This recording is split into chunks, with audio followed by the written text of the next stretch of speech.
नमस्कार दोस्तों, स्वागत है आपका अपने YouTube channel the knowledge plaza में। उम्मीद करता हूँ आप लोग स्वस्थ होंगे, अपनी तैयारी अच्छे से कर रहे होंगे।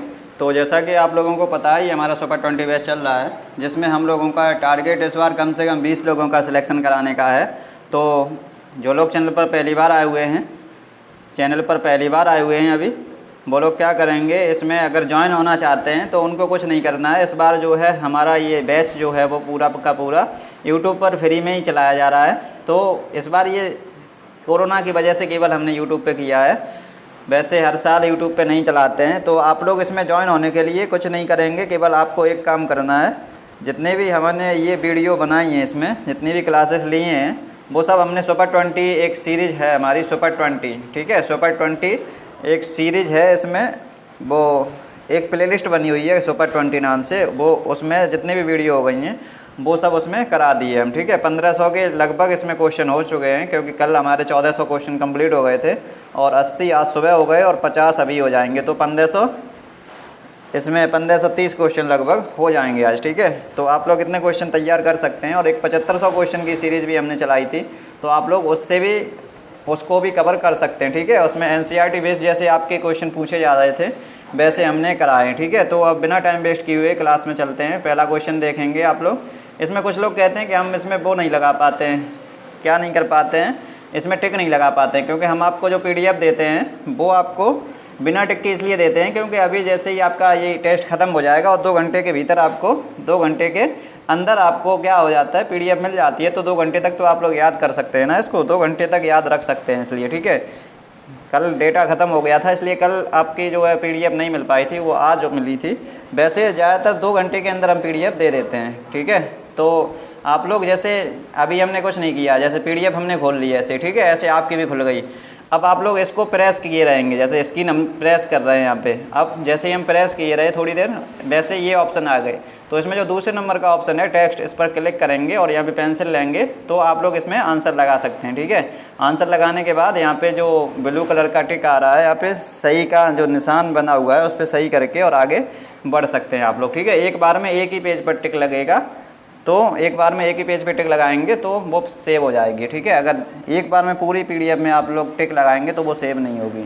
तो पहला क्वेश्चन क्या है, हिस्टोरिया प्लांटेरम के लेखक कौन है। ये जो जब आपका 2018 से पहले पेपर आता था वो कैसा आता था, वो आज हम करा रहे हैं, वैसे ही क्वेश्चन इसमें पूछे जा रहे थे। आज के इसमें आपके किस किस के क्वेश्चन हैं, बायोलॉजी के हैं, केमिस्ट्री के हैं और आपके GS के हैं, ठीक है। तो आज आप लोग देख सकते हैं यहाँ पे ज़्यादा से ज़्यादा 45 मिनट की क्लास होगी आज केवल, तो आप लोग 45 मिनट में यहाँ पे देख सकते हैं कैसे क्वेश्चन पूछे जाते थे, ठीक है। हिस्टोरिया प्लांटेरम के लेखक कौन है, तो हिस्टोरिया प्लांटेरम के लेखक सभी लोगों को पता है और हमने बहुत बार आपको याद भी करवा चुके हैं। हिस्टोरिया प्लांटेरम जो है थियोफ्रेस्टस के द्वारा लिखी गई थी।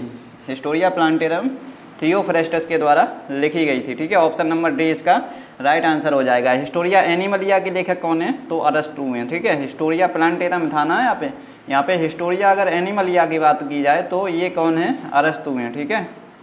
एनिमलिया के अरस्तू हैं। तो और यहाँ पे लेमार्के की कौन सी बुक है, लेमार्के की एक बुक है इंपॉर्टेंट,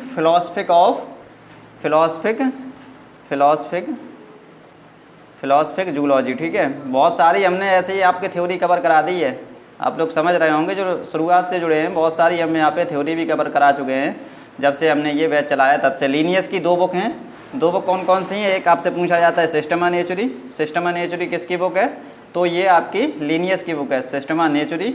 और दूसरा कौन सा है आपका, स्पीशीज प्लांटेरम, ठीक है, स्पीशीज प्लांटेरम। अगला क्वेश्चन देख लेंगे, कोशिका का अध्ययन कहलाता है। कोशिका के अध्ययन को हम लोग क्या कहते हैं, तो यहाँ पे कैरियोलॉजी, हिस्टोलॉजी, साइटोलॉजी और टैक्सोनॉमी। तो कोशिका का अध्ययन हम लोग साइटोलॉजी में करते हैं, ठीक है। सेल के अध्ययन को हम लोग क्या बोलते हैं, तो साइटोलॉजी बोलते हैं। और यहाँ पे कैरियोलॉजी क्या होता है, ये केंद्रक का अध्ययन, ठीक है। आपसे पूछ लिया जाए कि न्यूक्लियस के अध्ययन को क्या कहते हैं, यानी केंद्रक के अध्ययन को हम लोग क्या कहते हैं, तो कैरियोलॉजी कहते हैं। हिस्टोलॉजी किसके अध्ययन को कहते हैं, तो हम ऊतकों के अध्ययन को, मतलब टिश्यू के अध्ययन को हम लोग क्या कहते हैं, हिस्टोलॉजी कहते हैं। और आपका टैक्सोनॉमी जो है वो आप लोग नोट करेंगे, इंपॉर्टेंट है। टैक्सोनॉमी क्या है, वर्गीकरण का इसमें अध्ययन करते हैं हम लोग, ठीक है। क्लासिफिकेशन यानी वर्गीकरण का अध्ययन किस में किया जाता है, टैक्सोनॉमी में किया जाता है। और इसमें जंतु और पादप के नामकरण का भी अध्ययन करते हैं हम लोग, जंतु और पादप के नामकरण का भी अध्ययन हम लोग करते हैं, ठीक है। जंतु और पादप के नामकरण का अध्ययन भी करते हैं। तो ये जो है इसमें कुछ लोग नए जुड़ गए हैं, तो वो लोग यहाँ तक लास्ट तक जुड़े रहेंगे, तो उनको PDF वगैरह की बता दिया जाएगा कैसे आप लोगों को मिलेगी। जीवाणु क्या है, इसमें जो बैक्टीरिया है वो क्या है, बैक्टीरिया यहाँ पे जीवाणु को हम लोग बैक्टीरिया बोलते हैं। इंग्लिश मीडियम वाले भी जुड़े हुए हैं तो उनकी तरफ भी देखना पड़ता है। एक कोश की, प्रोकैरियोटिक, बहुकोश की, या A एंड B। तो आप लोगों को पता होगा जो बैक्टीरिया होता है वो आपका क्या होता है, यूनिसेलुलर होता है, ठीक है, और प्रोकैरियोटिक होता है। तो A एंड B ऑप्शन यहाँ पे सही हो जाएगा। अगला क्वेश्चन, शैवाल का अध्ययन क्या कहलाता है, फाइकोलॉजी, माइकोलॉजी, फार्मेकोलॉजी या फिर इकोलॉजी। तो जो आपको एक ट्रिक हम बताए थे सेफ कम करके, ठीक है, सेफ कम करके एक ट्रिक बताए थे, तो हमने बताया था जो शैवाल का अध्ययन होता है वो फाइकोलॉजी में और कवक का अध्ययन किस में, माइकोलॉजी में, ठीक है। यहाँ पे ये जो है वो कवक का अध्ययन है और शैवाल का अध्ययन आपका कौन सा है, फाइकोलॉजी, ठीक है। और यहाँ पे इकोलॉजी में क्या होता है वो आप लोग नोट कर लेंगे, ठीक है। इकोलॉजी में आपका क्या होता है, यहाँ पे कुछ चीज़ें नोट करने की हैं। इकोलॉजी आप लोग नोट करेंगे जंतु व पादप के, यहाँ पे इधर कर लें इसको। इकोलॉजी में क्या करते हैं हम लोग, इकोलॉजी जंतु और मतलब एनिमल और प्लांट, जंतु और पादप के, नोट करते रहिए आप लोग, जंतु और पादप के संबंध व वातावरण का अध्ययन, ठीक है, संबंध व वातावरण का अध्ययन, संबंध व, आपसे क्वेश्चन पूछा जाता है इकोलॉजी वाला इंपॉर्टेंट क्वेश्चन है, जंतु और पादप के संबंध व वातावरण के बीच जो वातावरण का अध्ययन किस में हम लोग करते हैं, तो इकोलॉजी में करते हैं, ठीक है। आपसे यहाँ पे एक और पूछ लिया जाता है कि जड़ के अध्ययन को यानी रूट के अध्ययन को हम लोग क्या कहते हैं, तो राइजोलॉजी कहते हैं, ठीक है, राइजोलॉजी, ठीक है। राइजोलॉजी हम किसको करते हैं, कहते हैं तो जड़ के अध्ययन को कहते हैं। बीज के अध्ययन को हम लोग क्या कहते हैं, तो स्पर्मोलॉजी कहते हैं, ठीक है, स्पर्मोलॉजी, लिखते रहिए। और यहाँ पे फूलों के अध्ययन को हम लोग क्या कहते हैं, तो फूलों के अध्ययन को एंथोलॉजी कहते हैं, ठीक है, फूलों के अध्ययन को एंथोलॉजी कहते हैं। हिंदी मीडियम वाले हिंदी में ही लिख लेंगे इसको। मछलियों के अध्ययन को क्या कहते हैं, जो पूछे जाने के चांस हैं वो आप लोग एक बार नोट कर लेंगे। मछलियों के अध्ययन को हम लोग इक्तियोलॉजी कहते हैं। और आपसे पूछ लिया जाएगा कि सांप के अध्ययन को हम लोग क्या कहते हैं, तो ऑफियोलॉजी कहते हैं, ठीक है, सांप के अध्ययन को हम लोग ऑफियोलॉजी कहते हैं। और एक आपसे पूछ लिया जाता है कि सजीवों के बाहरी, ठीक है, बाहरी रूप एवं संरचना के अध्ययन को, सजीवों के बाहरी रूप एवं संरचना के अध्ययन को हम लोग क्या कहते हैं, तो मार्फोलॉजी कहते हैं, ठीक है, मार्फोलॉजी, मार्फोलॉजी। और आंतरिक को हम लोग क्या कहते हैं, तो इसको हम लोग एनाटॉमी कहते हैं, ठीक है, आंतरिक जो सजीवों का अध्ययन होता है उसको हम लोग एनाटॉमी कहते हैं। अगला क्वेश्चन देख लेंगे, बहुकोष की जीवों की शुरुआत किस जगत से हुई है, बहुकोष की जीवों की शुरुआत किस जगत से हुई है, तो बहुकोषी ये आपका यहाँ पे क्या राइट आंसर हो जाएगा, कवक, ठीक है, कवक। अगला क्वेश्चन देख लेंगे, जंतु जगत के अंदर आने वाले जीव कहलाते हैं, जंतु जगत के अंदर जो जीव आते हैं वो बहुकोष के ही होते हैं, ये भी सही है, मतलब मल्टी सेलुलर होते हैं, यूकैरियोटिक होते हैं, उपभोक्ता होते हैं, ठीक है, प्रोड्यूसर और सभी। तो इसका आंसर सभी सही हो जाएगा, ठीक है। जो जंतु जगत के अंदर आते हैं, जो एनिमल किंगडम में आते हैं वो जीव, इसमें से ये ऑप्शन सभी सही हो जाएगा। अगला क्वेश्चन देख लेंगे, प्राय जल द्वारा निषेचन होता है, ब्रायोफाइटा, टेरिडोफाइटा, एंजियोस्पर्म या फिर जिम्नोस्पर्म। तो इसका राइट आंसर आपका हो जाएगा ब्रायोफाइटा। अगला क्वेश्चन देख लेंगे, जालिकावत सिरा विन्यास किस में पाया जाता है, यानी कि रेटिकुलर वेनेशन, ठीक है, रेटिकुलर वेनेशन इसको बोलते हैं हम लोग, रेटिकुलर वेनेशन, ठीक है। रेटिकुलर वेनेशन किस में पाया जाता है, तो ये आप लोग नोट कर लेंगे, यहाँ पे डाइकॉट प्लांट में ये पाया जाता है, मतलब द्विबीजपत्री में पाया जाता है ये, ठीक है, द्विबीजपत्री में पाया जाता है। द्विबीजपत्री में क्या पाया जाता है, तो आपका जालिकावत सिरा विन्यास पाया जाता है। तो द्विबीजपत्री यहाँ पे कोई है, ऑप्शन नंबर डी सही हो जाएगा। द्विबीजपत्री दलहन ही तो होते हैं ना। द्विबीजपत्री क्या होते हैं, एक कोई दाना है उसको दो बराबर भागों में अगर वो टूट जाए तो वो द्विबीजपत्री होता है। जैसे आप लोग चना वगैरह देखे होंगे, दो बराबर भागों में टूट जाता है। गेहूँ और धान दो बराबर भागों में आप लोग नहीं तोड़ सकते हैं, ठीक है। तो इसमें जो है हमने क्या बताया, जो जालिकावत सिरा विन्यास पाया जाता है वो द्विबीजपत्री पौधों में पाया जाता है। लेकिन इसके कुछ अपवाद हैं, अपवाद आप लोग नोट करेंगे, अपवाद इसके नोट कर लें। अपवाद। वैसे ज़्यादातर जो सभी आपके क्या होते हैं, ज़्यादातर डाइकोट प्लांट होते हैं वो, उनमें जालिका व स्राव विन्यास पाया जाता है। लेकिन आपका जो यहाँ पे 2 अपवाद हैं वो आप लोग नोट करेंगे। एक तो स्माइलैक्स है, ठीक है, स्माइलैक्स पूछे जाते हैं अपवाद से क्वेश्चन, स्माइलैक्स, ठीक है, स्माइलैक्स एक, और दूसरा आपका डाइस्कोरिया, ठीक है, दूसरा आपका डाइस्कोरिया। ये दोनों कैसे होते हैं, ये दोनों एक बीजपत्री होते हैं, लेकिन तब भी इसमें जालिकाबद्ध सिरा विन्यास पाया जाता है, ठीक है। आपसे क्वेश्चन पूछेगा ऐसे कौन से एक बीजपत्री पौधा है जिसमें जालिकाबद्ध सिरा विन्यास पाया जाता है, तो आप लोग बता देंगे स्माइलैक्स और डाइस्कोरिया, ठीक है। उम्मीद करता हूँ आप लोग नोट कर लिए होंगे। अगला क्वेश्चन देखते हैं, एजोला क्या है। एजोला एक जलीय फर्न है, ठीक है, ऑप्शन नंबर सी इसका राइट आंसर हो जाएगा। अगला देख लेंगे, कोशिकाभित्ति पाया जाता है, कोशिकाभित्ति किस में पाया जाता है, प्लांट सेल में, एनिमल सेल में, वायरस में या फिर अमीबा में। तो जो कोशिकाभित्ति यानी सेल बॉल जो होती है वो आपकी प्लांट सेल में पाई जाती है, ठीक है, प्लांट सेल में पाई जाती है। और ये किसकी बनी होती है, तो मुख्य रूप से ये आपकी सेलुलोज की बनी होती है, ठीक है, मुख्य रूप से सेलुलोज की बनी होती है। लेकिन इसके साथ और भी आपके होते हैं, एक हेमी सेलुलोज होता है, ठीक है, नोट कर लीजिए, हेमी सेलुलोज होता है, और तीसरा आपका क्या होता है, पेप्टिन होती है, ठीक है, पेप्टिन। चलिए नोट कर लिए होंगे आप लोग इसको। और यहाँ पे विषाणु के जो किसने खोजा था, तो इवानोव्स्की ने, ठीक है, विषाणु के बारे में लिख लेंगे, इवानोव्स्की, ठीक है, इवानोव्स्की ने इसकी खोज की थी। चलिए अगला क्वेश्चन देख लेंगे, अमीबा के बारे में सुबह में आपको पढ़ा चुके हैं। प्रोकैरियोटिक कोशिका में पाया जाने वाला राइबोसोम है। आप लोग देख रहे होंगे ना 2018 से पहले कैसे क्वेश्चन पेपर आपका पूछा जाता था, ठीक है, ये क्वेश्चन सब वैसे ही हैं, 2018 से पहले आपके आते थे वैसे, ठीक है।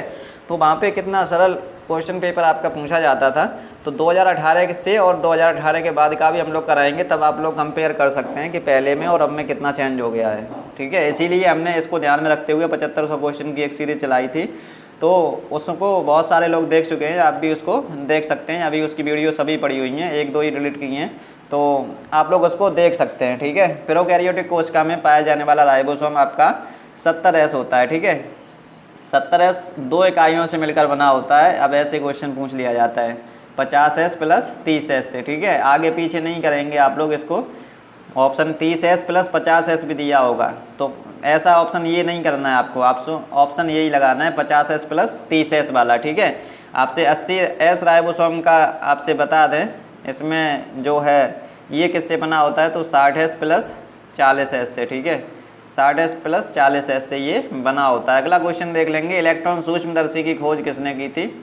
इलेक्ट्रॉन जो माइक्रोस्कोप थी इसकी खोज किसने की थी, तो इलेक्ट्रॉन माइक्रोस्कोप की खोज आपकी नाल्व रस्का ने की थी, ठीक है। और आपसे पूछ लिया जाए कि इलेक्ट्रॉन की जो आपकी इलेक्ट्रॉन नहीं माइक्रोस्कोप की खोज किसने की थी, केवल माइक्रोस्कोप यानी कि केवल आपका सूक्ष्मदर्शी पूछ लिया जाए तो उसकी खोज किसने की थी, केवल सूक्ष्मदर्शी की खोज आपकी जेड जॉनसन और एच जॉनसन ने, दोनों लोगों ने मिलकर की थी, ठीक है, जेड जॉनसन और एच जॉनसन ने आपकी माइक्रोस्कोप की खोज की थी। अगला क्वेश्चन देख लेंगे आप लोग, पोलियो के टीके की खोज किसने की थी। पोलियो के टीके की खोज यहाँ पे चारों आप लोग इम्पोर्टेंट हैं, ये लिख लेंगे। जो पोलियो के टीके की खोज की थी वो जे सल्क ने की थी। ये कहाँ के थे, तो अमेरिका के थे, ठीक है, ये पूछा नहीं जाएगा, अमेरिका के थे, नोट कर लेंगे आप लोग अगर करना चाहें तो।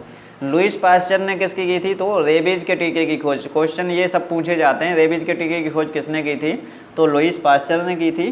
चेचक के टीके की खोज यानी कि स्मॉल पॉक्स के टीके की खोज किसने की थी, स्मॉल पॉक्स की वैक्सीन की खोज किसने की थी, तो एडवर्ड जेनर ने, ठीक है। चेचक यहाँ पे इंग्लिश मीडियम वाले लिख लेंगे, स्मॉल पॉक्स जो था आपका उसकी वैक्सीन किसने बनाई थी, तो एडवर्ड जेनर ने बनाई थी। और इन्होंने ए फ्लेमिंग ने क्या किया था, तो इन्होंने पेनिसिलिन के जो टीका था उसकी खोज की थी, ठीक है, पेनिसिलिन, ठीक है। ये जो रेगुलर रहते हैं उनको सब कुछ पता होगा ये, क्योंकि हम बहुत बार इसको लिखा चुके हैं। अगला क्वेश्चन, कोश का सिद्धांत का अपवाद क्या है। कोश का सिद्धांत आपको पता था ना, कोश का सिद्धांत जो है वो किसने दिया था, कोश का सिद्धांत आपको पता होगा। कोश का सिद्धांत जो है वो क्या था, कोई भी नई कोशिका होगी वो अपने पुरानी कोशिका से बनेगी, मतलब अपने मातृ कोशिका से उसका निर्माण होगा। तो इसका अपवाद हमें वायरस में देखने को मिलता है, ठीक है, वायरस में देखने को इसमें मिलता है। अब आपसे पूछ लिया जाए सेल थ्योरी किसने दी थी। अब ऐसे क्वेश्चन नहीं आता है कि सेल थ्योरी किसने दी थी, अब ऐसे क्वेश्चन आता है, नोट करिए, प्लांट में सेल थ्योरी की खोज किसने की थी और एनिमल में किसने की थी। प्लांट में सेल थ्योरी की खोज किसने की थी और एनिमल में सेल थ्योरी की खोज किसने की थी। एनिमल और प्लांट की सेल थ्योरी किसने दी थी, मतलब पौधों की जो कोशिका सिद्धांत था वो प्लांट में पौधों का, मतलब पौधों का कोशिका सिद्धांत किसने दिया था, पौधों के जो कोशिका सिद्धांत के बारे में किसने बताया था, तो स्लाइडन ने बताया था। ठीक है, स्लाइडन ने बताया था। और इसके बारे में, एनिमल के बारे में स्वान ने बताया था। ठीक है, इसको आप लोग ऐसे भी बोल सकते हैं कि कोशिका सिद्धांत किसने दिया, स्लाइडन और स्वान ने। जो स्लाइडन थे उन्होंने प्लांट में बताया था और जो स्वान थे उसमें उन्होंने एनिमल में बताया था। ठीक है, तो आप लोग ऐसे याद कर सकते हैं, जो स्वान हम लोग शायद कुत्ते वगैरह को भी बोलते हैं, तो स्वान, ठीक है, स्वान नाम से क्लियर हो रहा है। ठीक है, तो ये इन्होंने किसके बारे में बताया था, एनिमल। ठीक है, एनिमल के बारे में। अगला क्वेश्चन देख लेंगे। और इसमें क्या पूछा जा सकता है, और इसमें ये पूछा जा सकता है कि शरीर की सबसे छोटी यूनिट क्या होती है। शरीर की सबसे छोटी यूनिट आपसे पूछा जा सकता है, शरीर की सबसे छोटी इकाई क्या होती है। एक शरीर की सबसे छोटी इकाई आप लोग बताएंगे और दूसरा एक आप जीवन की सबसे छोटी या फिर वर्गीकरण की सबसे छोटी इकाई क्या होती है। शरीर की सबसे छोटी इकाई आप लोग नोट करेंगे, शरीर की सबसे छोटी इकाई आपकी क्या होती है, तो सेल होती है। ठीक है, सेल शरीर की सबसे छोटी इकाई होती है। और आपकी जो है, आपकी वर्गीकरण की सबसे छोटी इकाई क्या होती है, मतलब क्लासिफिकेशन की सबसे छोटी इकाई क्या होती है, तो वो आपकी सेल हो जाएगी। ठीक है, सेल हो जाएगी। अगला क्वेश्चन देख लेंगे आप लोग, इसमें इतना ही पूछा जा सकता है। अगला क्वेश्चन देख लेंगे, निम्न में कौन सा जंतु किसान का शत्रु है। तो किसान का मित्र केंचुआ भी होता है, रेशम कीट भी होता है, मधुमक्खी भी होता है, यानी नन ऑफ दिस, यहाँ पे आंसर सही हो जाएगा। यहाँ पे कोई भी केंचुआ का शत्रु नहीं है। ठीक है, अब आपसे इसमें एक चीज़ और पूछा जा सकता है कि इसका, सबसे पहले आप लोग यहाँ पे हनी बीज मधुमक्खी के बारे में लिख लें, थोड़ा मधुमक्खी का क्लासिफिकेशन थोड़ा कर लें। ठीक है, मधुमक्खी का क्लासिफिकेशन थोड़ा कर लें। मधुमक्खी यहाँ पे डालिए, इसका क्लासिफिकेशन में एक क्वेश्चन कभी कभी पूछ लेता है, तो लिख लेंगे यहाँ पे। इसका किंगडम क्या है, यानी जगत क्या है, इसका किंगडम क्या है, इंग्लिश वाले भी लिखते चलेंगे, एनिमलिया। ठीक है, किंगडम इसका क्या है, एनिमलिया, यानी जगत एनिमलिया है। फाइलम इसका क्या है, मतलब संघ इसका क्या है, संघ आप लोग नोट करेंगे, संघ इसका आर्थ्रोपोडा है। ठीक है, आर्थ्रोपोडा इसका संघ है। ठीक है, आर्थ्रोपोडा इसका संघ हो जाएगा। क्लास इसकी क्या है, मतलब इसका क्लास यानी कि वर्ग इसका क्या है, तो इंसेक्टा हो जाएगा। ठीक है, इंसेक्टा। और आपसे पूछ लिया जाए इसका ऑर्डर क्या है, ऑर्डर यानी कि गढ़ इसका क्या है, इसका गढ़ आप लोग नोट कर लेंगे, हाइमेनोप्टेरा। ठीक है, हाइमेनोप्टेरा, हाइमेनोप्टेरा इसका गढ़ हो जाएगा। और आपका इसमें पूछ लिया जाए इसका जो नाम होता है, जूलॉजिकल नेम होता है, वो क्या होता है। जूलॉजिकल नेम इसका क्या होता है, एपिस इंडिका। ठीक है, एपिस इंडिका, एपिस इंडिका। अब आप लोगों को पता होगा ना, जब हम जूलॉजिकल नेम लिखते हैं तो जो पहला वाला नाम होता है वो क्या होता है और दूसरा वाला क्या होता है। पहला वाला आपका क्या होता है, जीनस होता है। ठीक है, पहला वाला जो नाम होता है वो जीनस होता है और दूसरा वाला जो नाम होता है वो आपका स्पीशीज होता है। ठीक है, दूसरी स्पीशीज होती है, पहला जीनस दूसरा स्पीशीज। ठीक है, तो आपसे पूछ लिया जाए कि जो आपकी मधुमक्खी है इसका स्पीशीज इसकी कौन सी है या जीनस इसका कौन सा है, तो जीनस आपका हो जाएगा एपिस और बाद वाला क्या हो जाएगा, स्पीशीज, इंडिका स्पीशीज हो जाएगी। अगला क्वेश्चन देख लेंगे, रक्त वर्ग की खोज किस वैज्ञानिक ने की थी, मतलब ब्लड ग्रुप की खोज यहाँ पे पूछ रहा है, ब्लड ग्रुप की खोज किस वैज्ञानिक ने की थी। तो ब्लड ग्रुप की खोज आप लोग आंसर लगा लेंगे, कार्ल एंड स्टीनर ने की थी। ठीक है, विलियम हार्वे ने क्या किया था, रक्त परिसंचरण तंत्र की खोज की थी। ठीक है, रक्त परिसंचरण तंत्र की खोज आपसे पूछ लिया जाए किसने की थी, तो विलियम हार्वे ने की थी। और बीनर और विलियम हार्वे दोनों ने क्या किया था, आरएच फैक्टर की खोज की थी। आरएच फैक्टर आपसे पूछ लिया जाए, आरएच फैक्टर की खोज किसने की थी, तो विलियम हार्वे और बीनर ने की थी। अगला क्वेश्चन देख लेंगे, कोशिका का सबसे बड़ा कोशिकांग क्या होता है। कोशिका का सबसे बड़ा कोशिकांग यहाँ पे पूछा गया है, माइटोकॉन्ड्रिया, राइबोसोम, लवक या फिर लाइसोसोम। तो लवक यहाँ पे राइट आंसर हो जाएगा, सबसे बड़ा पूछ रहा है। अगर सबसे छोटे की बात होती तो राइबोसोम हो जाता। ठीक है, सबसे छोटा कौन सा होता है, सबसे छोटा कोशिकांग आपका राइबोसोम होता है। राइबोसोम को हम लोग क्या बोलते हैं, तो प्रोटीन की फैक्ट्री बोलते हैं, क्योंकि इसमें प्रोटीन का संश्लेषण होता है, ठीक है, प्रोटीन की फैक्ट्री बोलते हैं इसको। अब थोड़ा लवक के बारे में लिख लेंगे। लवक जो है वो सबसे बड़ा होता है। लवक के 3 इसमें पार्ट होते हैं, क्या होते हैं? एक तो क्लोरोप्लास्ट होता है, ठीक है, क्लोरोप्लास्ट, क्रोमोप्लास्ट और आपका ल्यूकोप्लास्ट, ठीक है। अब ये सब कुछ डिटेल में पढ़ाने के लिए आपका टाइम नहीं है आपके पास, नहीं तो आपको बहुत अच्छे से यहाँ पे पढ़ाते। एक बार पूरा कोर्स ख़त्म करा चुके हैं हम थ्योरी में। तो इसमें जो क्वेश्चन बन सकते हैं वो आप लोग यहाँ पे नोट कर लेंगे। जो ल्यूकोप्लास्ट होता है वो रंगहीन होता है, आपसे रंगहीन पूछा जाएगा। रंगहीन क्लोरोप्लास्ट का कौन सा भाग होता है? तो ल्यूकोप्लास्ट होता है, ठीक है, ल्यूकोप्लास्ट। हिंदी मीडियम वाले हिंदी में लिख लेंगे इसको। आपसे पूछा जाए ल्यूकोप्लास्ट के अब 3 भाग होते हैं, एक तो एमाइलोप्लास्ट होता है, दूसरा इलियोप्लास्ट होता है, तीसरा प्रोटीनोप्लास्ट होता है। तो आपसे पूछा जाए स्टार्च का संचय किस में होता है? ये सभी क्वेश्चन इंपॉर्टेंट हैं, पूछे जाते हैं, आप लोग नोट कर लीजिए इनको। स्टार्च का संचय किस में होता है? तो एमाइलोप्लास्ट में होता है। स्टार्च का संचय किस में होता है? एमाइलोप्लास्ट, ठीक है, एमाइलोप्लास्ट यहाँ पे लिख दें, क्योंकि बहुत सारे स्टूडेंट हमारे साथ ऐसे जुड़े हैं जो बहुत ही अच्छे से नोट्स अपने बनाते हैं। एमाइलोप्लास्ट, ठीक है, एमाइलोप्लास्ट, तो उनके तरफ भी देखना पड़ता है, क्योंकि बहुत सारे तो कोचिंग से जुड़े हैं, किसी भी कोचिंग में पढ़ते हैं, लेकिन कुछ लोग ऐसे जुड़े हैं जो कहीं भी कोचिंग नहीं पढ़ते हैं, तो उन लोगों के लिए भी कुछ यहाँ पे करना पड़ता है, ठीक है। ल्यूकोप्लास्ट आपसे पूछ लिया जाए कि स्टार्च का संचय कहाँ पे होता है? स्टार कहाँ पे जो स्टार्च होता है वो कहाँ पे संचय होता है? एमाइलोप्लास्ट में होता है। आपसे पूछ लिया जाए ऑयल और फैट मतलब तेल और वसा का संचय कहाँ पे होता है? तेल और वसा का संचय आप लोग नोट कर लेंगे। तेल और वसा का संचय आपका इलियोप्लास्ट में होता है, ठीक है, इलियोप्लास्ट में होता है, इलियोप्लास्ट, ठीक है, इलियोप्लास्ट में। आपसे अगला क्वेश्चन पूछ लिया जाए कि प्रोटीन का संचय कहाँ होता है? तो प्रोटीनोप्लास्ट में, ठीक है, प्रोटीनोप्लास्ट में इसका संचय होता है प्रोटीन का। ये तो नाम से ही क्लियर है। अगला क्वेश्चन देख लेंगे अब आप लोग।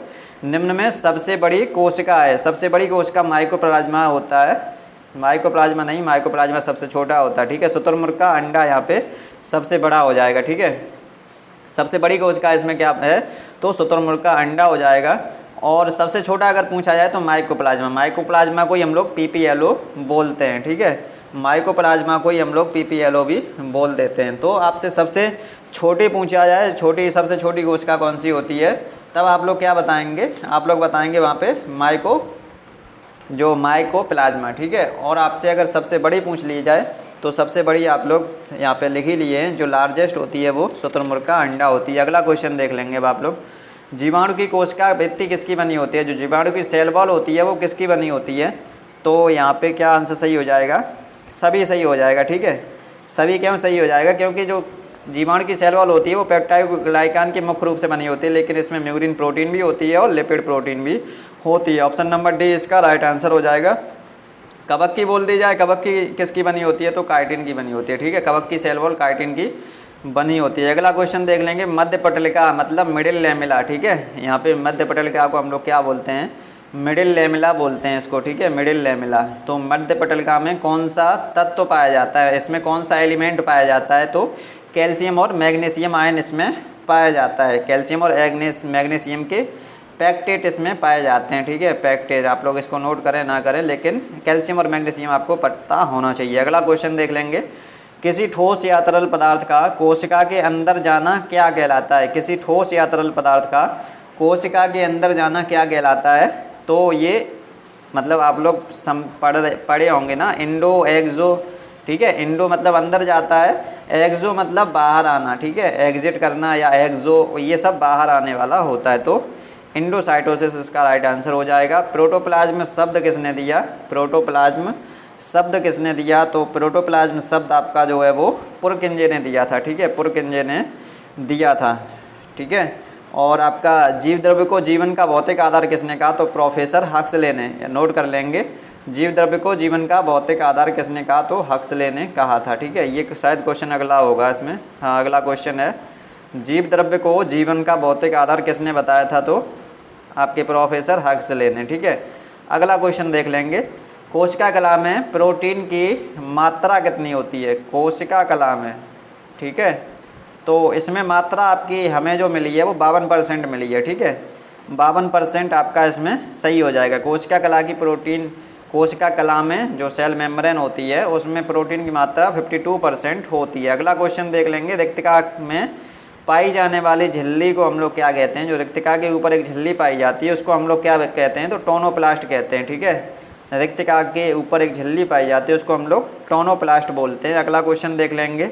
अब केमिस्ट्री के क्वेश्चन यहाँ पे शुरू हो रहे हैं, तो आप लोग अगर क्लास अच्छी लग रही है तो इसको लाइक कर दीजिए एक बार, और अपने साथियों के तक इसको शेयर कर दीजिए, जिससे कि उनको भी जानकारी हो सके कि जो 2018 से पहले कैसे क्वेश्चन आते थे वो कहीं पे भी कराए जा रहे हैं, तो वो यहाँ पे आ जाएं। ठीक है, चलिए अब यहाँ पे जो केमिस्ट्री का लेवल है वो बहुत हल्का लेवल था। जैसी आपके केमिस्ट्री पढ़ाई जाती है ना, आपके जैसी आपकी किताब में है बिल्कुल वैसी केमिस्ट्री पूछी जाती थी। अब अगर आप लोग इसको देखना चाहें तो देख सकते हैं। यहाँ पे निम्न में सम इलेक्ट्रॉनिक के लिए सही है। सम इलेक्ट्रॉन का मतलब क्या, सम का मतलब समान, और इलेक्ट्रॉनिक मतलब इलेक्ट्रॉन, मतलब जिसमें भी समान इलेक्ट्रॉन होंगे वो यहाँ पे।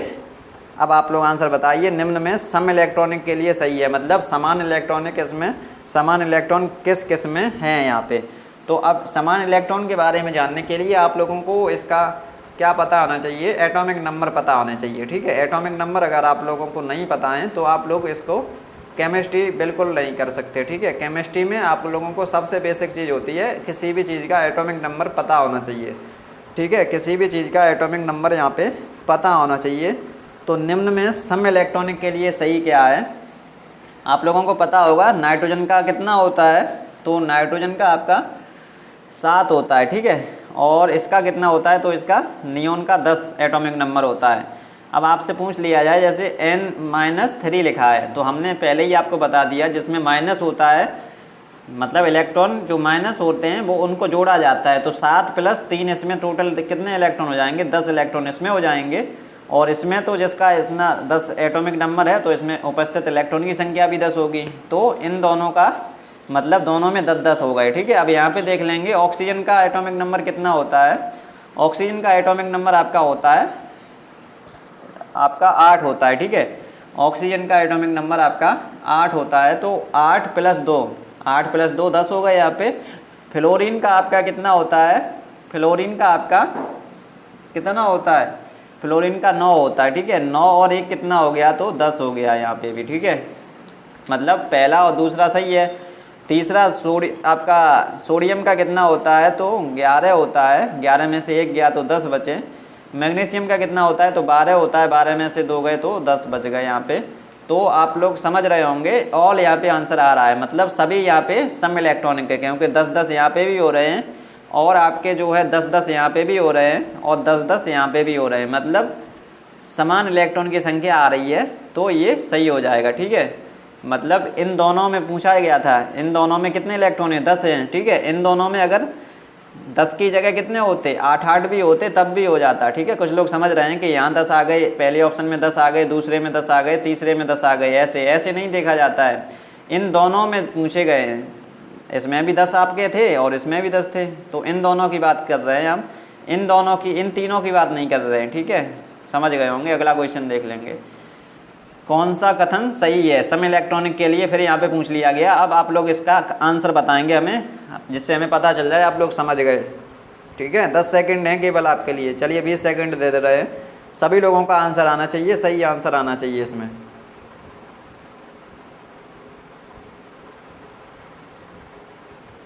चलिए, जो लोग अभी भी नहीं समझे वो यहाँ पे देख लेंगे। H2 इसमें कितने इलेक्ट्रॉन हो गए आपके, 2 इलेक्ट्रॉन इसमें हो गए। हाइड्रोजन में कितने, ऑक्सीजन में कितने हो गए, तो यहाँ पे ऑक्सीजन का 8 एटॉमिक नंबर होता है, तो 8 इसमें हो गए, 2 और 8 कितने हो गए, 10 हो गए। ठीक है, मतलब H2O में कितने इलेक्ट्रॉन है, तो 10 इलेक्ट्रॉन हो गए यहाँ पे। ठीक है, अब NH3 देख लेंगे, नाइट्रोजन में कितने होते हैं, 7, H3 मतलब एक H में 1 होता है, 3 H में 3 हो जाएंगे, टोटल इसमें भी 10 हो गए। ठीक है, मतलब ये पूरा आपका सम इलेक्ट्रॉनिक है, ये वाला सम इलेक्ट्रॉनिक हो गया। अब ऐसे ही इसको देखेंगे, कार्बन का कितना होता है, 6, नाइट्रोजन का कितना होता है, 7, और एक और आ गया है, मतलब माइनस हो रहा है तो प्लस कर देंगे ना, 7 और 7 14 हो गए इसमें। अब यहाँ पे देखेंगे कार्बन का 6 होता है, ऑक्सीजन का 8 होता है, तो 6 और 8 कितने हो गए, 14, मतलब ये भी आपका आ रहा है। तीसरा ऑप्शन लगाएंगे, अब आप लोग तीसरा देखेंगे, तीसरा नहीं देखने से पहले भी अगर ऑल दिख रहा है तो ऑल को लगा देंगे। ठीक है, लेकिन इसमें जो तीसरा ऑप्शन है वो गलत दे दिया है यहाँ पे। अगर आपसे कैल्शियम का कितना होता है, 20 होता है, और 20 में 1 माइनस हो रहा है, मतलब एक ही तो प्लस है, तो यहाँ पे 1 माइनस होगा, 19 बच गए।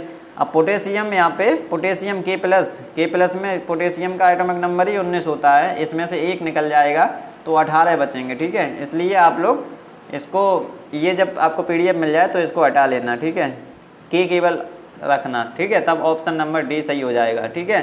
तो मेन उद्देश्य आपका क्या था, सम इलेक्ट्रॉनिक समझाना था, तो आप लोग समझ गए होंगे, तो अब एक भी आपको बिल्कुल भी दिक्कत नहीं होगी, ठीक है। अगला क्वेश्चन देख लेंगे।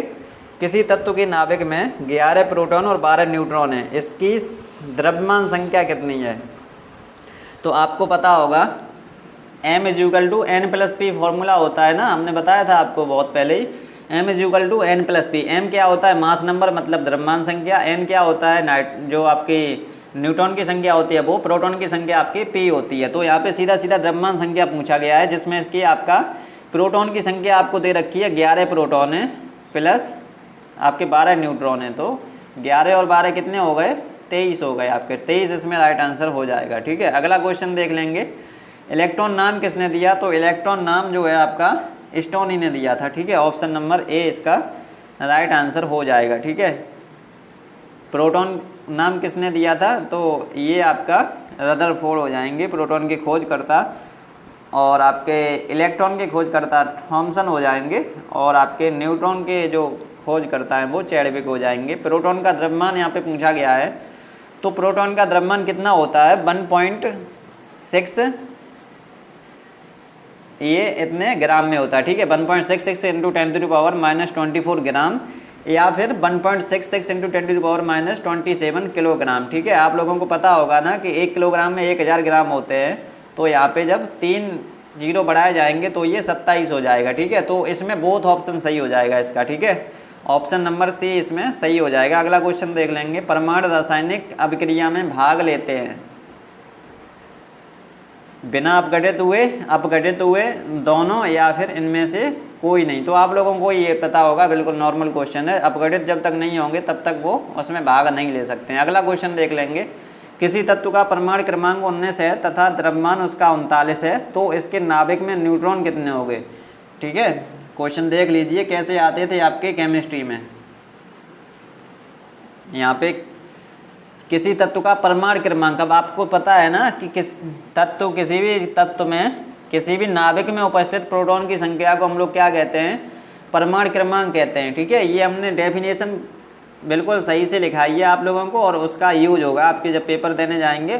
जो लोग नहीं लिखते हैं तो वो लोग समझ जाएंगे कि लिखना कितना ज़रूरी था, और जो लोग लिख रहे होंगे उनको तो पता चल रहा होगा हमने क्या लिखाया था। किसी भी परमाणु में उपस्थित, किसी भी नाभिक में उपस्थित प्रोटॉन की संख्या को हम उसका परमाणु क्रमांक कहते हैं, ठीक है। प्रोटॉन की संख्या जितनी होगी उतना ही उसका परमाणु क्रमांक होगा। तो परमाणु क्रमांक यहाँ पे 19 दे रखा है, मतलब 19 ये क्या हो गया?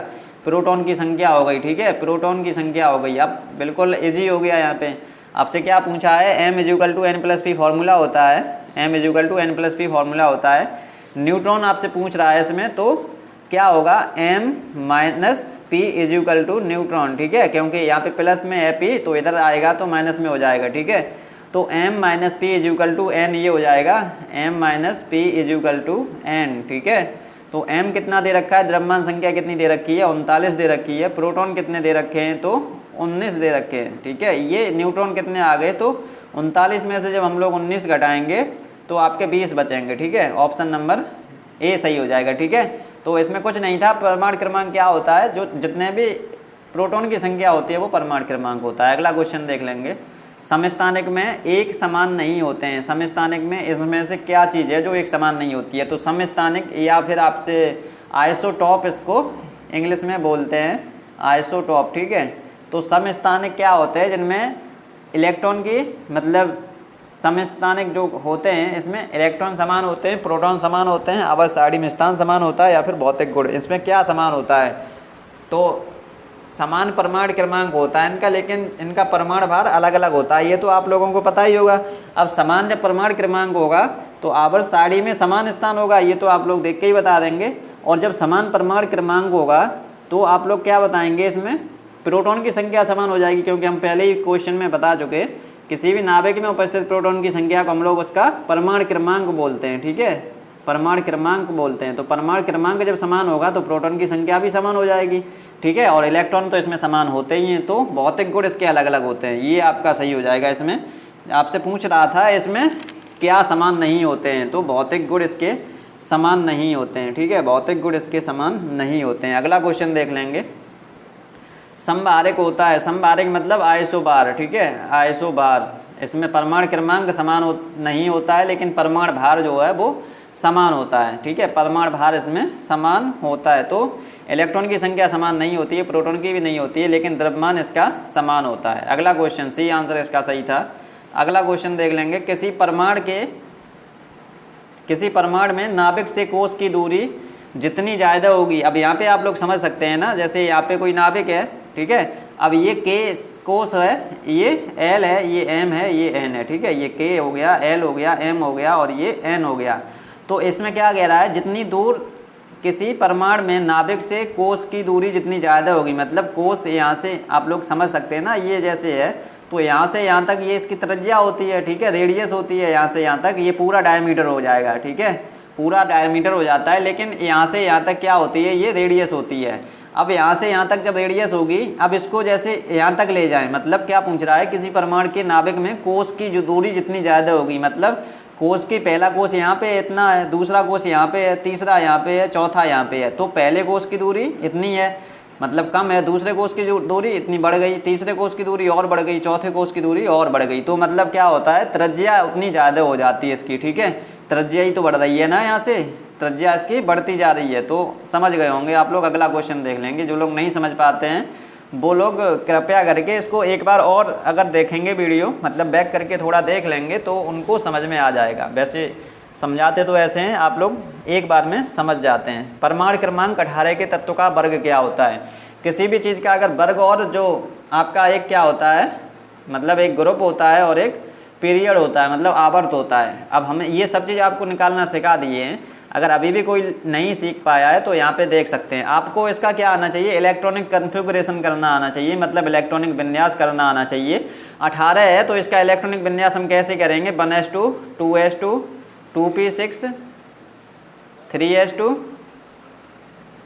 और 3p6, ठीक है। ऊपर वाले इलेक्ट्रॉन होते हैं यहाँ पे 2 2 4 और आपका थोड़ा सही से लिख लें यहाँ पे, देखो 1s2 2s2 2p6 3s2 और 3p6, ठीक है, 3p6। ऊपर कितने इलेक्ट्रॉन भर गए, 2 2 4 6 10 2 12 और 6 18, ठीक है। अब आपसे वर्ग की संख्या अगर पूछी है तो वर्ग क्या होता है, यहाँ पे वर्ग आपको जैसे पहले में s होता है, दूसरे में sp, तीसरे में spd और चौथे में spdf। तो यहाँ पे तीसरे बात कर रही है ना, तीसरा जो 3n n की मान यहाँ पे क्या है, n = 3 है, ठीक है। n क्या होता है, जैसे यहाँ पे n1 है, जो चीज़ बड़ी होती है वही n होती है यहाँ पे। जैसे यहाँ पे 2 है, ठीक है, यहाँ 3 है, सबसे बड़ा 3 है, तो 3 यहाँ पे जो सबसे बड़ा होता है वही उसका क्या हो जाएगा। यहाँ पे आपसे पूछा गया होता है कि इसका जो है आपका पीरियड कौन सा होगा, मतलब हिंदी में इसको क्या बोलते हैं, आवर्त, ठीक है। आवर्त कौन सा होगा, तो आवर्त संख्या आपकी 3 हो जाएगी, ठीक है। आवर्त निकालना सीख गए होंगे आप लोग। सबसे बड़ा जो होता है वो आवर्त होता है। अब आप लोग देखेंगे पहले में s होता है, तो अगर 1 केवल 1s2 होता, ठीक है, तो यहाँ पे 2 वर्ग होता। लेकिन यहाँ पे क्या है, 3s2 और 3p6, तो इन दोनों को मिलाया जाएगा, ठीक है, 3s2 और 3p6, तो 2 + 6 आपका 8वां वर्ग हो जाएगा, ठीक है। 8वें वर्ग को हम लोग क्या बोलते हैं, 0 वर्ग भी इसको बोला जाता है। तो ऑप्शन नंबर ए सही हो जाएगा। अगला क्वेश्चन देखते हैं। पी उपकोष में, ये बहुत अच्छे से हमने अपनी थ्योरी क्लास चलाई थी तब उसमें कराए थे, तो आप लोग देख सकते हैं वहाँ पे थ्योरी क्लासेस वगैरह। पी उपकोष में उपस्थित 4 इलेक्ट्रॉन का सही विवरण क्या होगा। तो हमने अभी आपको बताया था ना 2-3 दिन पहले ही जब टेस्ट लिया था, अगर इसमें 4 इलेक्ट्रॉन भरने हैं तो क्या इसके लिए कितने, पी के लिए कितने डब्बे बनते हैं, तो 3 डब्बे बनते हैं। एस के लिए 1 बनता है, पी के लिए 3 बनते हैं, डी के लिए 5 बनते हैं और आपका एफ के लिए 7 डब्बे बनते हैं, ठीक है। हमने बताया था 4 इलेक्ट्रॉन हैं, तो जो पहला इलेक्ट्रॉन होता है वो ऊपर की दिशा में भरा जाता है, पहले पूरे में भर लो, उसके बाद अब 4 हैं तो चौथे इसके नीचे की तरफ भरा जाता है, ठीक है। तो इसमें क्या आंसर सही होगा, बी ऑप्शन इसमें सही हो जाएगा, ठीक है। मतलब अलग अलग दिशा में भरा जाएगा, पहले ही दिशा में नहीं भरता जाएगा, ठीक है। जैसे पहला इलेक्ट्रॉन ऊपर भरा जाता है, दूसरा नीचे भरा जाता है, ठीक है। और ये सब गलत दे रखा है, इसमें यही सही है, तो बी ऑप्शन इसका राइट आंसर हो जाएगा। अगला क्वेश्चन देख लेंगे। H minus electronic, H minus का मतलब हाइड्रोजन पे एक माइनस चार्ज लगा है, इसका इलेक्ट्रॉनिक विन्यास क्या होगा। एक बार सभी लोग एक बार अटेंडेंस दे देंगे, उसके बाद आगे चलते हैं। 10 सेकंड का समय है, सभी लोग एक बार अटेंडेंस दे दीजिए और आपको जो है PDF आपको 11 बजे तक इसका PDF मिल जाएगा, ठीक है। जो लोग दोनों बार अटेंडेंस देंगे, एक बार और अभी लेंगे, तो दोनों बार जो लोग अटेंडेंस देंगे उनको PDF उनका 11 बजे तक मिल जाएगा, ठीक है। चलिए, सभी लोग दे दिए होंगे अटेंडेंस। अब इसमें क्वेश्चन देख लें, H माइनस का इलेक्ट्रॉनिक विन्यास। तो इसमें इलेक्ट्रॉन कितने हो गए, सबसे पहले आपको पता होना चाहिए। हाइड्रोजन में एक इलेक्ट्रॉन होता है और एक प्लस हो गया तो 2 हो गए, ठीक है। कुछ लोग समझ नहीं पा रहे होंगे, यहाँ पे माइनस है लेकिन आप प्लस क्यों कर रहे हैं। तो हमने बताया था करना कि जब माइनस होता है तब प्लस करते हैं और प्लस होता है तब माइनस करते हैं। तो 2 का 1s2 होता है, ठीक है। 2 इलेक्ट्रॉन हम कैसे भरेंगे, 1s2 भर देंगे। Option number C right answer हो जाएगा। प्रोटॉन के खोजकर्ता कौन है, तो रदरफोर्ड इसके खोजकर्ता हो जाएंगे, ठीक है।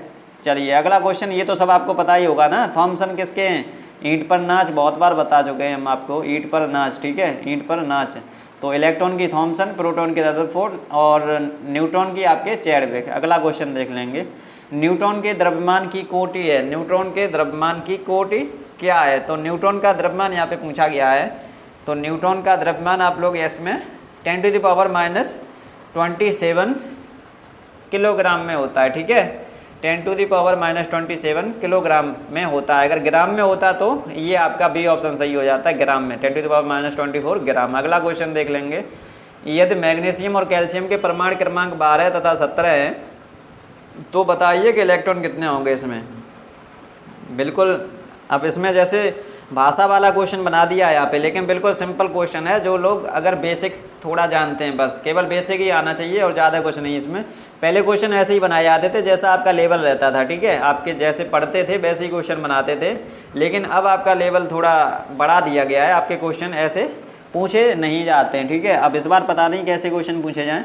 वैसे हम तो आपको हर एक तरह की तैयारी करा चुके हैं, यहाँ पे बहुत सारे क्वेश्चन की प्रैक्टिस करा चुके हैं और अभी भी चल रही है। तो यदि मैग्नीशियम और कैल्शियम में इनका परमाणु क्रमांक कितना, मैग्नीशियम का 12 दे रखा है, क्लोरीन का 17 दे रखा है, ठीक है। आगे आप लोग क्वेश्चन पढ़ेंगे। अब इसमें इलेक्ट्रॉन कितने होंगे तो आपको पता होगा, जितना परमाणु क्रमांक होता है उतना ही इसमें इलेक्ट्रॉन होता है। अगर कोई चार्ज नहीं लगा हो तो इसमें 12 और 17 इलेक्ट्रॉन हो जाएंगे। ऑप्शन नंबर ए इसका राइट आंसर हो जाएगा। अगला क्वेश्चन, भारत का प्रथम कृषि विश्वविद्यालय किस प्रदेश में है। तो ये उत्तराखंड में है, ठीक है। ये कब बना था, तो 9 नवंबर 2000 में ये अलग हुआ था, ठीक है। यूपी में पहले था, लेकिन यूपी से उत्तराखंड कब बना, क्वेश्चन पूछ लिया जाए यूपी से उत्तराखंड कब बना, तो ये 9 नवंबर 2000 को बना था, ठीक है।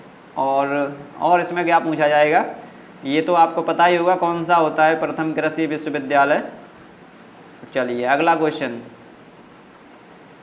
भारत के वर्तमान राष्ट्रपति रामनाथ कोविंद किस क्रम के राष्ट्रपति हैं। तो ये 14वें नंबर के आपके राष्ट्रपति हो जाएंगे, ठीक है, राष्ट्रपति हो जाएंगे। आपसे क्वेश्चन पूछा जाता है राष्ट्रपति को शपथ कौन दिलाता है, तो आपके जो चीफ जस्टिस ऑफ इंडिया, ठीक है, CJI इसको बोल देते हैं, मतलब भारत के मुख्य न्यायाधीश, ठीक है।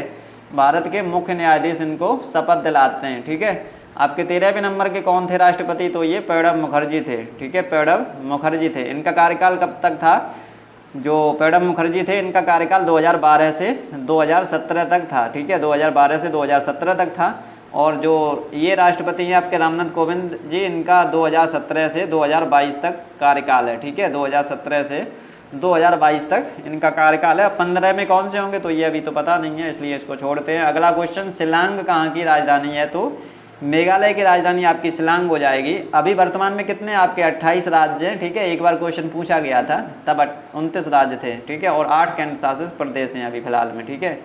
28 राज्य और 8 केंद्र शासित प्रदेश हो जाएंगे आपके, ठीक है। 28 राज्य और 8 केंद्र शासित प्रदेश आपके अभी फिलहाल में हो जाएंगे। आपसे पूछ लिया जाए अभी आपका जो है सबसे लास्ट में केंद्र शासित प्रदेश जो है वो कौन सा बना है, लास्ट में केंद्र शासित प्रदेश आपका कौन सा बना है, तो आप लोगों को पता हो तो आप लोग कमेंट कर सकते हैं यहाँ पे।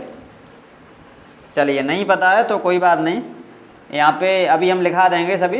पहले यहाँ पे देख लीजिए, नागालैंड की राजधानी क्या होती है, तो कोहिमा होती है, ठीक है। नागालैंड की राजधानी कोहिमा होती है। सिक्किम की क्या होती है, तो गंगटोक होती है। गंगटोक की होती है, तो सिक्किम की होती है।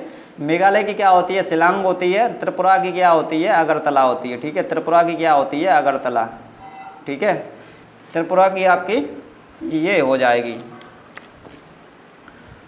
और आपसे इसमें अब आपसे थोड़ी चीज़ नोट कर लीजिए, जो आपका केंद्र शासित प्रदेश से रिलेटेड चीज़ें हैं वो आप तो थोड़ी नोट कर लीजिए, क्योंकि पिछली बार क्वेश्चन पूछ लिया गया था, तब आपको दिक्कत हो जाएगी अगर इस बार पूछ लिया जाए, ठीक है। क्योंकि केंद्र शासित प्रदेश में कुछ चीज़ें चेंज हो गई हैं, ठीक है।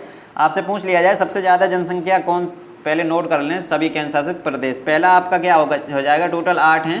पहला आपका क्या हो जाएगा, दिल्ली, ठीक है, दिल्ली, ठीक है। दिल्ली में आप लोग लिख सकते हैं कि सबसे जो जनसंख्या की दृष्टि से सबसे बड़ा कौन सा है, तो आपका दिल्ली हो जाएगा, ठीक है।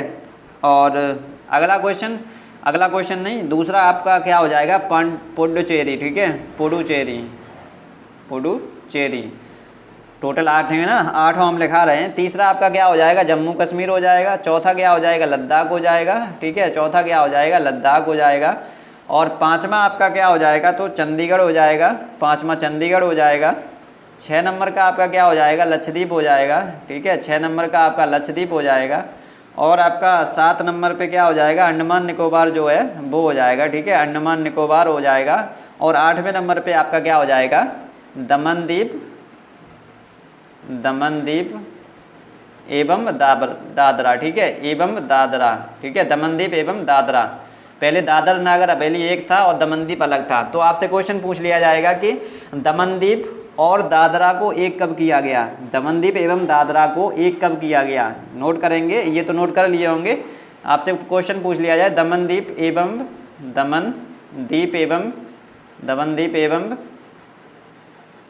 आपका दादरा को एक कब किया गया, ठीक है। दमनदीप एवं दादरा को एक कब किया गया, तो इनको एक आपका मतलब इकट्ठा कब किया गया, 26 जनवरी 2020, ठीक है। 26 जनवरी 2020 से ये एक हो गए हैं, ठीक है। आपसे पूछ लिया जाए कि चंडीगढ़ जो है आपका केंद्र शासित प्रदेश, ये पंजाब की भी राजधानी है। पंजाब की राजधानी कहाँ है, चंडीगढ़ है। और आपकी एक हरियाणा की भी राजधानी है, ठीक है, हरियाणा की भी राजधानी है, ठीक है। तो इन दोनों में बहुत लड़ाई होती थी, इसलिए जो केंद्र सरकार थी उन्होंने कहा कि चंडीगढ़ आप लोग राजधानी बना लीजिए, लेकिन इस पर शासन वो हम कर रहे हैं, ठीक है। इसलिए इसको केंद्र शासित प्रदेश पहले बना दिया गया था, ठीक है। इन दोनों लोगों में, पंजाब और हरियाणा में लड़ाई होने के कारण, ठीक है। तो अब आपको एक क्वेश्चन यहाँ से इम्पोर्टेंट है कि जम्मू कश्मीर को केंद्र शासित प्रदेश कब बनाया गया, ठीक है। जम्मू कश्मीर को केंद्र शासित प्रदेश कब बनाया गया, ये बहुत ही इंपॉर्टेंट क्वेश्चन है। तो 31 अक्टूबर 2019 को, ठीक है, पिछले साल पूछा गया था। 31 अक्टूबर 2019 को जम्मू कश्मीर को केंद्र शासित प्रदेश बनाया गया था, ठीक है। और एक आपसे जो है जम्मू कश्मीर से रिलेटेड एक क्वेश्चन और पूछा जा सकता है कि इसमें एक दरबार मूव प्रथा थी, ठीक है, दरबार मूव प्रथा थी, दरबार मूव, ठीक है, मतलब मूव करना है, इधर उधर जाना। दरबार मूव प्रथा किस राज्य से संबंधित है, तो ये जम्मू कश्मीर से संबंधित है। अभी ये क्यों न्यूज में है, क्योंकि इसको अब खत्म कर दिया गया है, ठीक है। आपसे क्वेश्चन पूछ सकता है कि दरबार मूव प्रथा किस राज्य से संबंधित है जिसे अभी खत्म कर दिया गया है, तो वो जम्मू कश्मीर से थी, ठीक है। क्योंकि इसको दरबार मूव इसका किया जाता था, इधर से उधर इसको कर दिया जाता था, ठीक है। मतलब राजधानी इसकी जो है वो इधर से उधर, इसको चेंज करने में बहुत सारा खर्चा आता था, इसलिए इसको जो है ख़त्म कर दिया गया है। अगला क्वेश्चन नोट कर लेंगे आप लोग, यहाँ पे देखेंगे उत्तर प्रदेश का सबसे कम विधानसभा सीटों वाला जिला कौन सा है, तो ए एंड सी यहाँ पे हमको मिला है। और ये जो है आपका महोबा और श्रावस्ती हो जाएगा। श्रावस्ती क्या है, ठीक है, इसको एक बार आप लोग देख लेंगे, नहीं तो इसको हम कल क्लियर करा देंगे, क्योंकि सबसे कम जो है वो ये हमें एक सोर्स वहाँ से मिला था इंटरनेट से, लेकिन अब इसके बारे में क्लियर नहीं है, क्योंकि ये क्वेश्चन हमें याद नहीं है अभी, ठीक है। और बाकी के क्वेश्चन ये सभी याद थे, तो उन पे कोई डाउट नहीं है। ये क्वेश्चन ऐसा है जो हमें याद नहीं है, ये नेट से देखा हुआ क्वेश्चन था, तो इसको आप लोग जो है देख लेंगे, या फिर कल हम इसको देख के बता देंगे, ठीक है। श्रावस्ती जो है वो क्या था, सबसे अशिक्षित जिला कौन सा है, तो सबसे अशिक्षित जिला आपका अशिक्षित जिला श्रावस्ती हो जाएगा, ठीक है। सबसे अशिक्षित जिला श्रावस्ती हो जाएगा, ठीक है। और आपसे क्या पूछ सकता है, सबसे ज़्यादा विधानसभा सीटों की संख्या किसकी होती है, ये तो याद है, ये आप लोग लिख सकते हैं इलाहाबाद, या फिर अभी इसको प्रयागराज कर दिया है तो प्रयागराज भी लिख सकते हैं। अगला क्वेश्चन देख लेंगे आप लोग, उत्तर प्रदेश का लिंगानुपात कितना है। उत्तर प्रदेश का लिंगानुपात आपका 912 है, ठीक है, मतलब राष्ट्रीय लिंगानुपात से बहुत कम है ये, ठीक है। राष्ट्रीय लिंगानुपात मतलब इंडिया का लिंगानुपात 2011 की जनगणना से अनुसार कितना था, 943, ठीक है, 943। अगला क्वेश्चन देख लेंगे, कालिंजर का मेला उत्तर प्रदेश में किस जिले में लगता है, तो बांदा में लगता है, ठीक है। अगला क्वेश्चन देख लेंगे, पीतल नगरी किसे कहते हैं। पीतल नगरी आपका जो है वो किसको कहते हैं, पीतल नगरी आपका मुरादाबाद को ही कहते होंगे। तो ऑप्शन नंबर क्या है, सी ऑप्शन सही हो जाएगा, चूड़ी उद्योग फिरोजाबाद, ठीक है। अगला क्वेश्चन देख लेंगे, भारत का क्षेत्रफल विश्व के क्षेत्रफल का कितने प्रतिशत है। भारत का क्षेत्रफल विश्व के क्षेत्रफल का कितना प्रतिशत है, तो 2.4% है, ठीक है। अब आपसे क्वेश्चन पूछ लिया जाए कि यूपी का जो यूपी का क्षेत्रफल भारत के क्षेत्रफल के कितना परसेंट है। यूपी का क्षेत्रफल भारत के क्षेत्रफल से कितना है, मतलब यूपी का क्षेत्रफल जो है वो भारत के क्षेत्रफल का टोटल कितना परसेंट है, तो 7.33%, ठीक है, ये यूपी का है, ठीक है। और आपसे पूछ लिया जाए कि भारत में विश्व की कुल जनसंख्या कितनी निवास करती है, मतलब टोटल विश्व में 100 जनसंख्या है तो भारत में इसकी कितना परसेंट निवास करती है, तो 17.5%, मतलब 17.5। जैसे विश्व में 100 लोग हैं तो इंडिया में 17.5 लोग होंगे, ठीक है। विश्व की जनसंख्या का 17.5% भारत में निवास करती है। अगला क्वेश्चन, मुख्य चुनाव आयुक्त कौन है, और ये लास्ट क्वेश्चन है आपका। तो इसमें जो है ऑप्शन नंबर डी इसमें नहीं दिया गया है क्योंकि ये ऑप्शन नहीं था, तो इसके नोट कर लेंगे आप लोग। सुशील चंद्रा जो हैं वो 24वें आपके चुनाव आयुक्त बनाए गए हैं, SUSHIL, ठीक है, सुशील SUSHIL, ये वाला इनका नाम है, सुशील चंद्रा, ठीक है। सुशील चंद्र जो हैं वो आपके मुख्य चुनाव आयुक्त बनाए गए हैं, सुशील चंद्र, ये 24वें मुख्य चुनाव आयुक्त हैं, ठीक है, 24वें मुख्य चुनाव आयुक्त हैं। इनको कब बनाया गया है, तो 13 अप्रैल 2021 को, ठीक है, 13 अप्रैल 2021 को, ठीक है।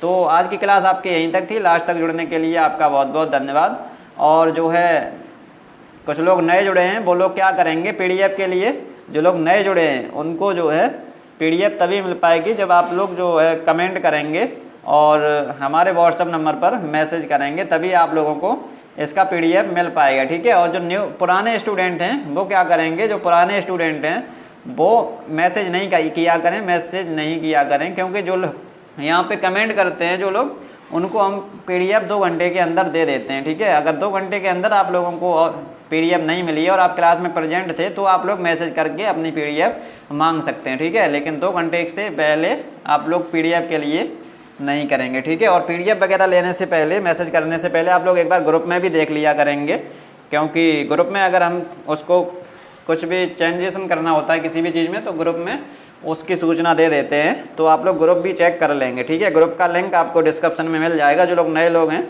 वो लोग उसमें देख लेंगे। सुपर 20 बैच अभी तक तो बिल्कुल सही चल रहा है, ठीक है, उम्मीद के मुताबिक चल रहा है और आगे आप लोग जैसा करेंगे वैसा हो जाएगा। तो लास्ट तक जुड़ने के लिए बहुत बहुत धन्यवाद आपका। जो लोग चैनल पर पहली बार आए हुए थे वो लोग चैनल को सब्सक्राइब कर लें, अपने दोस्तों तक शेयर कर दें इसको, जिससे कि उनको भी जानकारी हो जाए कि आपकी कहीं पे भी प्रैक्टिस चल रही है। और आप लोग क्या करेंगे, वीडियो अगर पसंद आई है तो इसको लाइक भी कर सकते हैं, ठीक है। और नहीं पसंद आई है तो कोई ज़रूरी नहीं है लाइक करें, लेकिन अगर पसंद आई है तो ज़रूर इसको लाइक कर सकते हैं, जिससे थोड़ा बहुत उत्साह बना रहे। तो अब मिलते हैं आपको कल के टेस्ट में, तब तक के लिए कोई भी आपको दिक्कत होगी तो आप लोग कमेंट करके पूछ सकते हैं, ठीक है। तो चलिए अब मिलते हैं कल, तब तक के लिए जय हिंद, वंदे मातरम।